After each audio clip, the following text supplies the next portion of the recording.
in the region for our next story, where President Donald Trump praises the US government's new 10% stake in Intel, valued at around $8.9 billion, saying it boosts jobs and national wealth. The funding partly comes from the CHIPS Act and aims to strengthen secure chip production in the United States. On Truth Social, Trump states, "I make deals that I like for our country all day long," calling critics stupid people and celebrating the rise in Intel stock as a win for American workers and the economy. White House advisor Kevin Hassett says the deal is part of a broader strategy to build a U.S. sovereign wealth fund.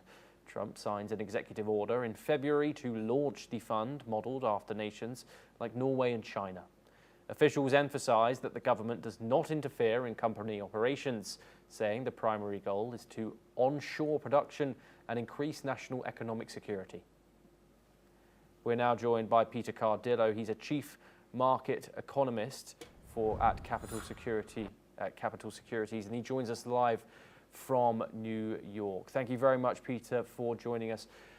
Why is this such an important story in the United States, and how does it affect the U.S. economy, the American people, and what makes Trump's approach so different in regards to other presidents here?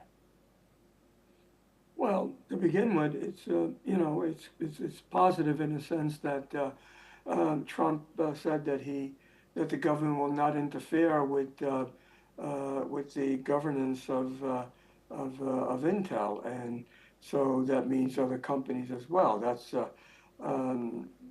a positive point, because obviously it means that the government is not muddling in the running of the company, and so from that perspective, this is good news, and I think the market likes it, and you can see that investors are applauding this announcement.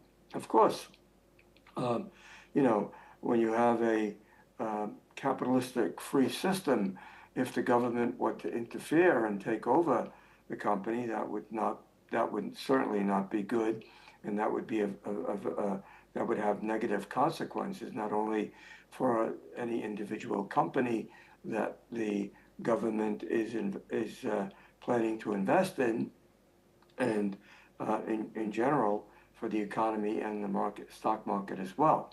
But I think from the perspective of the 10% investment, that could be a positive sign, and eventually with this creation of a sovereign fund that he's talking about, that means that the American people might actually be able to get some sort of dividends. So from that perspective, it's good news. Peter, thank you very much for joining us here on NewsX. Well, pleasure to talk to you as always. Well, that